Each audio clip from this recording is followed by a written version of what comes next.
Well, hello, ladies. Hello. I think it's going to work this time. Okay. So we're talking about the Tower of Babel, and we're going to cover two things. I had down three, but we're not going to cover that last one. We're going to talk about the biblical account of the Tower of Babel in Genesis 11. And then we're going to talk about the dividing of the nations. And that's in Genesis, that's in Deuteronomy and in Genesis 10. So if you did you guys read through Genesis 11, 1 through 9? Yes. Okay. So I'm just going to do a summary of what we learned in those 9 verses. First, the whole earth spoke with the same language. Second, the descendants of Noah settled in the land of Shinar. And as we're going to see in a minute, it was the descendants of Shem. So it was a particular line of Noah that settled there. So they got together and they agreed that they were going to build a city with a tall tower. So the whole problem about the Tower of Babel just wasn't a tower. They were building a city with a tall tower. A tower, it said, that would reach into heaven. And they said there were 2 purposes: to make a name for themselves, and they did not want to be scattered all over the earth. So I've heard people ask a lot of times, like, what was the big deal? What was so bad about what they did? You know, they just wanted to live together in the same town and they wanted to build a tower. Well, I think there's a lot to the tower that is more than just building a tall tower to heaven. I believe it was a temple. And when you get into the history of Nimrod, that's where you get a lot of support for that. So I don't believe it was just a tower. I believe it was a temple. So we're going to talk about those 2 things. What was so wrong with those 2 things? Well, first, to make a name for themselves. In the Bible, a name is significant.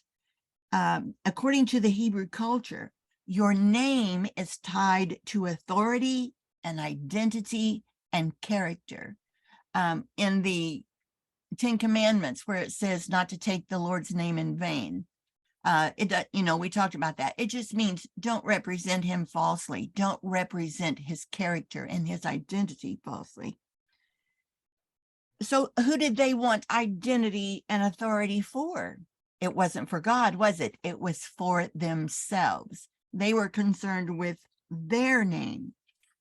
Now, God's plan on earth was to make his name, his character, his identity known to the whole earth through mankind.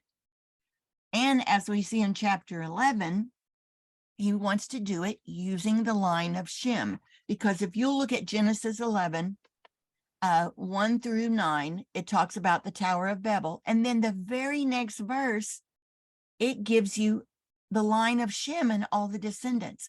And guess who it ends with? Abraham. So this whole story about the Tower of Babel is about the line of people who would birth the nation of Israel. So don't you think there's probably something demonic behind what is going on at the Tower of Babel, that they are wanting to stop the line that is going to birth Abraham and Israel? So their second line of rebellion was that they are purposefully ignoring what God told them to do in Genesis 9 and 7. In Genesis 9:7, he told them to increase greatly on earth and multiply in it, which is exactly a repeat of what Adam was supposed to do. And And so Noah was supposed to get off of that mountain and spread out across the earth and multiply and populate the earth. And so what are they doing? They find them a nice little spot. They're going to camp there, and they said, we don't want to spread out over the earth. So this is deliberate disobedience to God. And as we talked about, it directly affected what would become of Israel, what would become Israel. So their rebellion was first, when it came to the name, they wanted to elevate who they are and not elevate God, the Creator, the Most High. So what does God do about it? Well, this is in verses 5-6. He looks very closely at what's going on, and he decides this is not going to end well. He knows that this, here's the thing. We cannot have a Messiah to be born and to be brought through a nation of God's own people if he can't keep a small group of people who will stay faithful to him. It is so important that Noah's descendants, the line of Shem, would remain faithful to God. If they don't, we don't have a Messiah. If they're not faithful to God, and if they follow after other gods and idols, the Messiah cannot be born to a person who serves the devil and idols. So there has to be a pure line for the Messiah to come through. So he said, we have to put a stop to this right now. So he confuses their languages and he scatters them all over the world. Now, I don't think he gave every person there a different, these are just my thoughts. I don't think he gave every person a different language or even just every family. I believe that he broke it up into groups that would have different languages. And I found a verse that supports that in just a minute. So now we're going to talk about the dividing up of the nations a little bit. And this is in Deuteronomy 32, and I'm going to turn and read it. And this is verse 7-9 and verse 12. Now, first, the person speaking here is Moses, and Moses knows that he is about to die. And so he is wanting to talk to them. And this is what he says. I actually think this is a song. But anyway, this is Moses speaking to them. He said, remember how the old days were? Think of the years through all the ages. Ask your father. He'll tell you. Your leaders too. They will inform you. And then this is what he says. What he's saying is, your fathers know about this, and your leaders, they know that this happened. They know that God gave each nation its heritage when he divided the human race. He assigned the boundaries of peoples according to the sons of God. But God's share was his own people. Jacob was his allotted heritage. And then I noticed down in verse 12, it says, Adonai alone led his people. No foreign god was with him. So already there, he is speaking of other gods. And he's telling them it was God alone who led Israel. No of the other gods that were over the other nations had anything to do with Israel. But then he goes on and talks about some things that Israel did. As a matter of fact, let's go ahead and read that right now. Go down to verse 15. But Israel grew fat and kicked. You grew fat, thick, and gross. So I'm assuming that means successful. He abandoned God, his maker. He scorned the rock, his salvation. Now listen, they roused him to jealousy with foreign gods. They provoked him with abominations. they sacrificed to demons, non-gods, gods they had never known, new gods that had come up, which your ancestors had not feared. So right there, Moses is saying that Israel strayed, that later on they strayed and started serving these other gods. And he's not talking about wooden idols, and we'll talk about that in just a minute. He's talking about these other gods that we are going to talk about in more detail in just a minute in Psalms 82. So he divided the human race. He assigned boundaries of the peoples according to the number of the sons of God, or the heavenly court, or the divine council. Now, as we talked about, some versions do say according to the Israel's, elders of Israel, or something like that. And we know that Elohim could never be Israel, because Elohim means a divine being. But that's some translations. Just a lot of translators translate according to theology, because they'll think, oh, that's impossible. It can't mean other gods from heaven. That can't be. God must have meant Israel. And so they translate it to say Israel. And that's why we have different opinions and different versions. So basically what happened when it got to the Tower of Babel, he's completely disgusted with mankind's behavior again, because look, he's already had the fall with Adam and Eve. And then he had the problem in Genesis 6 with angels who came down and mated with women. And then their creation, their offspring, completely perverted the whole earth, and mankind went along with them. You know, we talked about how in Enoch it said that mankind cried up to heaven because there's so much bloodshed. But it got to the point where God said in the Bible that all of mankind's thoughts were evil. There was so much perversion. It was in every human being except Noah's and his family. So it had spread to everybody. So, I mean, look how patient he is. If I would have given up on mankind a long time ago. So after the flood, they're starting over, and this is probably a couple generations down the road. Now, all of a sudden, the Tower of Babel, they're building a temple that reaches to heaven, and they said they're not scattering across the earth. And this is the line that the Messiah has to come from. This is the line that God knows he's going to pull Abraham out of to create his own people. So he divides them up and assigns them to geographical nations. And we know it's geographical because of some references in Daniel that we're going to talk about. And each nation is placed under the care of a divine being from the divine council.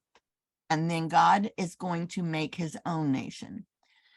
Now, we don't see anything in the Bible that says, I believe that when he assigned them to the nations, that they were good. I believe that he was just so disgusted. He said, I'm done with them.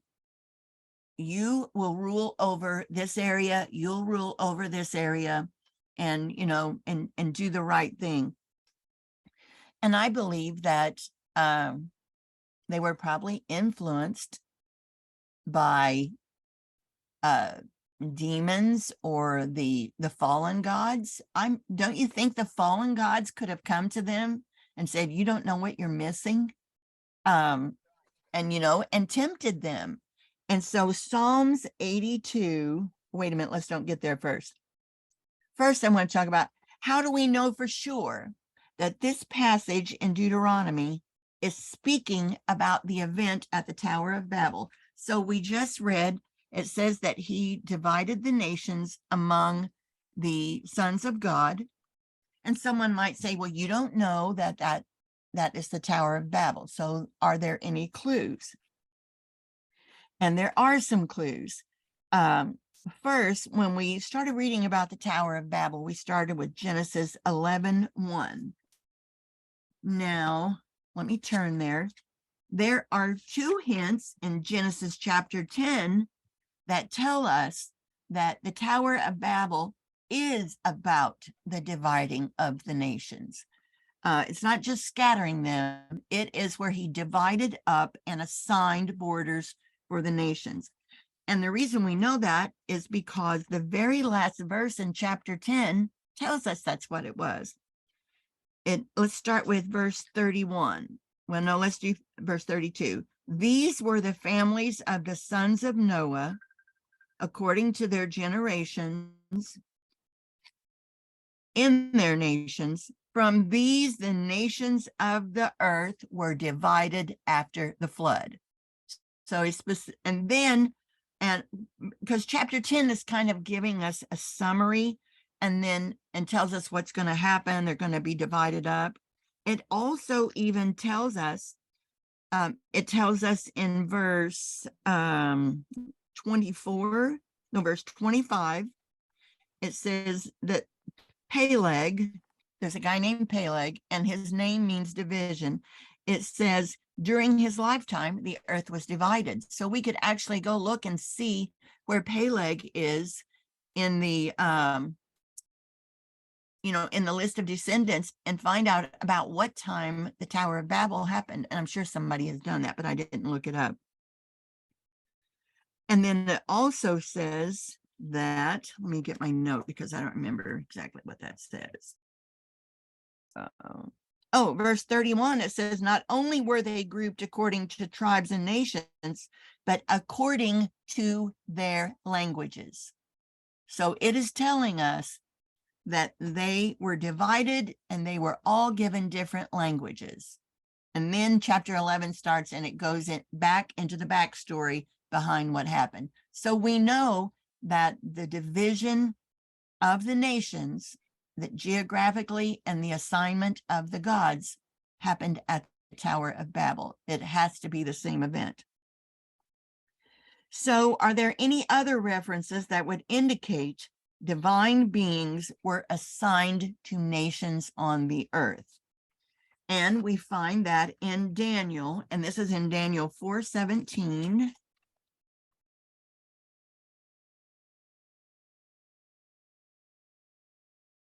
Back here. In Daniel 4:17, they're talking about Nebuchadnezzar and what to do about his disobedience and his arrogance towards the Lord. And in Daniel 4:17, this is what it says. They're talking about the punishment for Nebuchadnezzar. And now in my Bible, it says 14, but I think it's probably 17 in yours. This order is issued by the watchers. The sentence is announced by the holy ones, so that all who live may know that the Most High rules the human kingdom, that he gives it to whomever he wishes.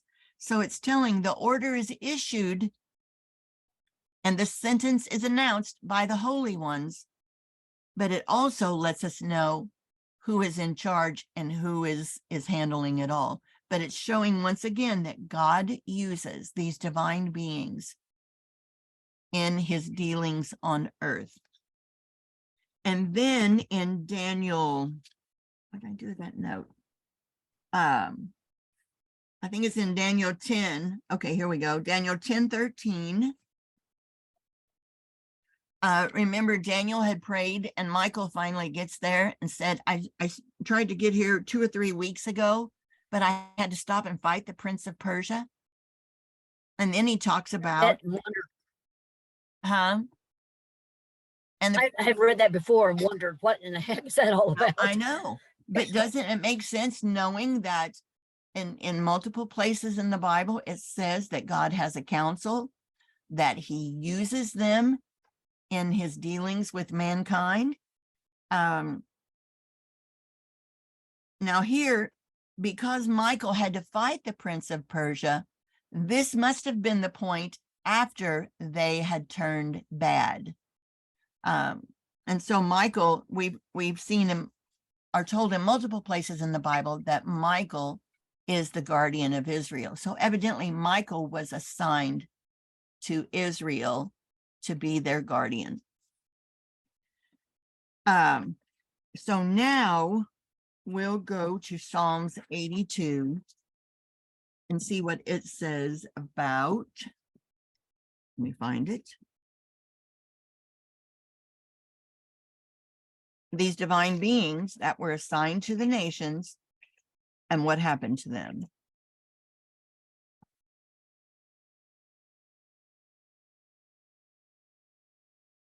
(82:1), we've already talked about that.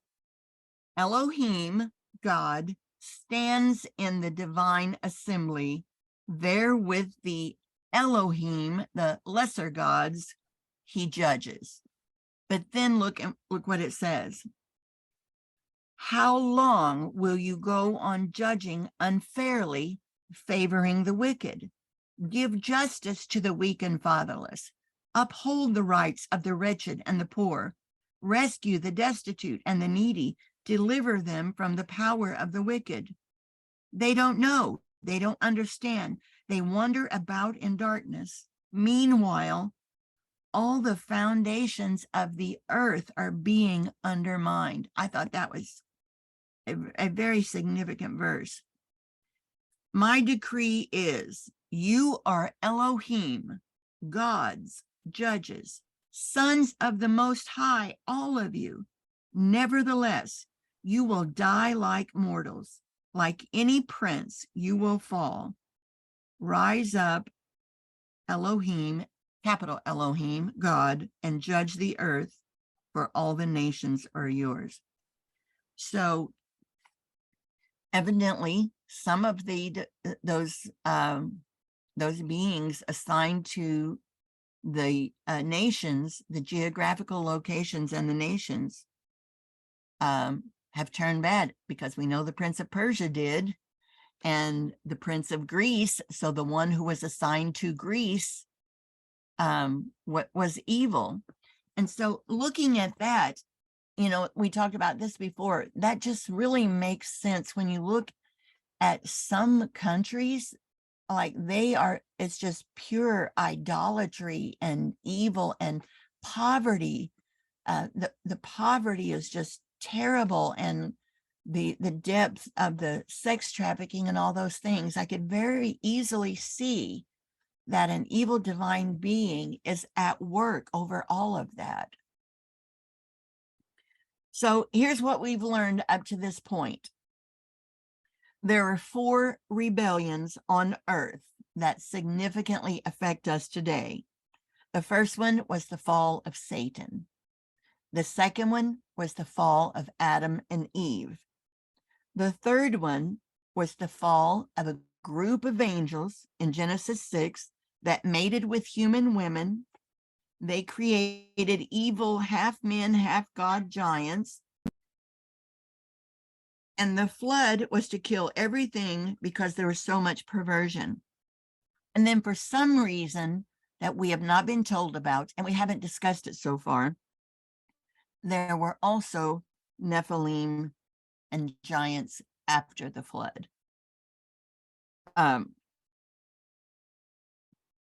the fact that they were still there after the flood is exactly why. And I have wondered about this many times, and I think we've mentioned it before.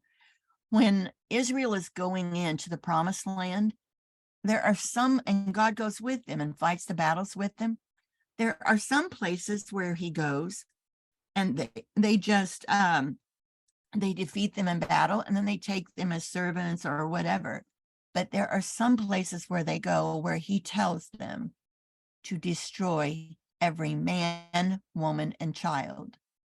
And if you'll check, every place that he said that is also a place that had giants. Every single one of them had to be wiped out so that seed could not continue and possibly corrupt the line that goes to the Messiah. I always wondered about that. I thought I just didn't understand why God would have to kill the children, why he would tell them to kill the women and children. And it's because they were of a corrupted seed that was half God, half man. It was being passed down. And he just couldn't take the chance. According to Enoch, the disembodied spirits of the Nephilim are demons, which that makes sense, because if there are beings that are half God and half man, when they die, they cannot go to heaven. It's like they're in limbo until judgment. And so they are still here. And we haven't talked about this yet either. They say that there are 3 heavens. The highest one is where God is, and the second heaven is where the spirits roam and live. And all of these are actively working against us today. There are fallen, rebellious divine beings still at work among the nations on earth. It says in several places in the Bible, I think we read it in Zechariah, that says God will judge at the end. Someone's in the waiting room. Oh, Chris is in the waiting room.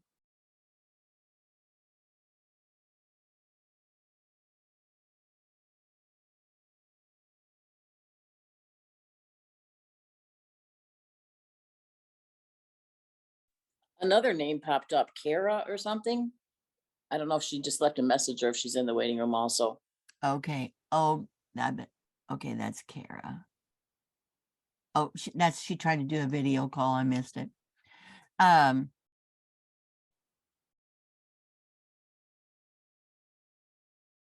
So they have not been taken care of yet. They are still here on earth, or in this where Paul talks about the principalities, the rulers of the air.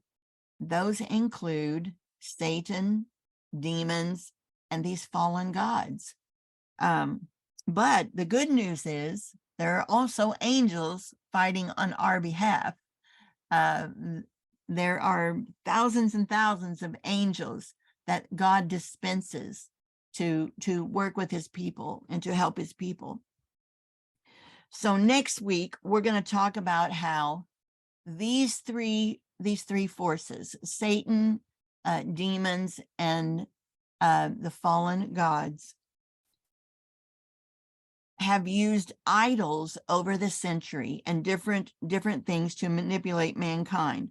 If you look back through ancient pagan history, you'll see that the idols change. That was weird. I don't know why the idols change names multiple times. There aren't thousands of idols. The idols would change name according to as they moved into a new geographical location. Like there's a book that I'm going to list all these books and stuff on a webpage tonight. And it's the one I talked about with Jonathan Cahn, The Return of the Gods. That's where I first learned, and I have read more of it since. A lot of these idols are the same ones. They just create a new name and a new function as they spread to a new geographical era. But they're all manipulated by the same evil gods and fallen beings behind them. And actually, I read in one of the researches that I'd done, it said that the people back in this time that had the little wooden carved gods, they knew those gods, those idols, were not a real God. But they believed that if they would please the God, if they would do things to please the God, that he would come and inhabit their little wooden idol in their home. That they knew he wasn't that wooden thing wasn't the real God behind the force. But they felt like it's almost like, you know, how people will carry around a good luck charm. That's kind of just like a symbol of what they, of good luck or something. And that little wooden carved idol was just a symbol of this power and this being that they wanted to affect their lives. So we're just going to look a little bit how they have infiltrated our society. And just to give you an example of one thing is I have found that every culture, and we'll just go to like Finland or Norway or somewhere like that, wherever the culture, like elves and fairies, they are really evil spirits. That's just their tradition, and they turn it into this little thing. But all of these things, the fairies and the all of the different things in the cultures, were all evil spirits at first, and over the years tradition has made them into something that's kind of cute and charming. But they all started out as a belief of evil spirits in those ancient cultures. And there's just some more things like that. I think we just don't have any idea of how Satan uses things that are normal parts of our life that we think we can't live without, or I think he just uses everyday things to manipulate us and to blind us to what God would have us do. And that, I believe that is part of the reason why we don't have the blessings that the Bible says that we will have. I believe that's why a lot of times why we don't get our prayers answered, because there are things in our life that might be wrong. Oh, we got somebody else in the room, but we don't know that they're not really the best thing that we should be doing. So that was probably confusing too. But as I told you, I have been so overwhelmed with trying to present all of this in a way that you guys can understand it. So as soon as we get off here, I'm going to make that website, and I'm going to link the books and articles according to each of the subjects, so you can kind of do a little research on your own. And the people, you know, who are doing this are much better at explaining it than I am. So, any questions? Are you confused? Okay. No. I know it all sounds a little, I don't know, it just sounds a little crazy when you start thinking about, you know, just the whole divine council. I've never heard of the divine council, but now that I've started looking, a lot of people teach about the divine council.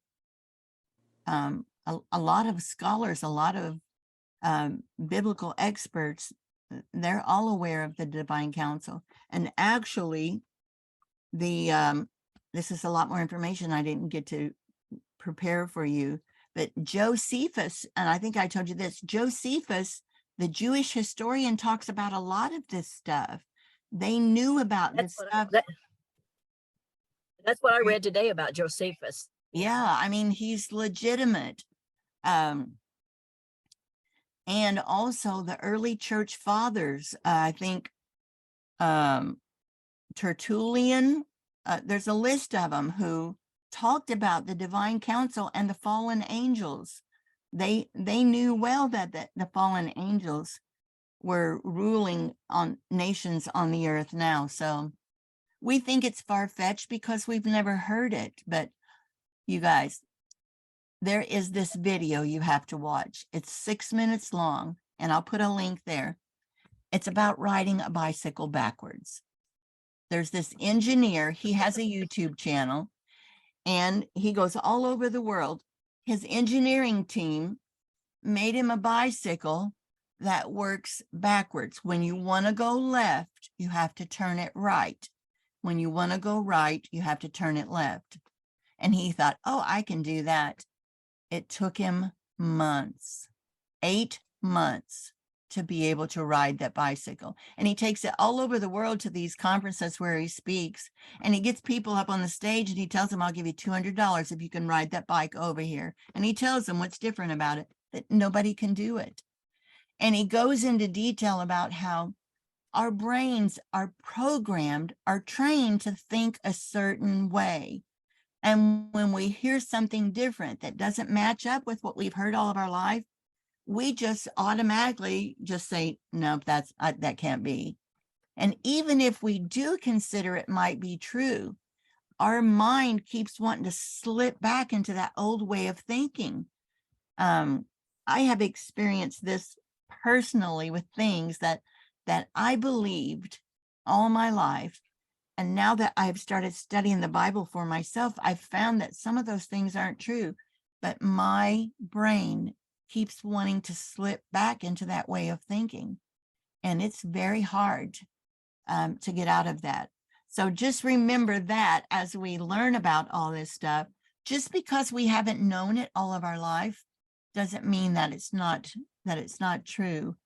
I believe that as we get closer to the Lord coming back, that he's revealing more and more things to us. And it's to have us ready so we'll be a pure and holy people and be ready for him. So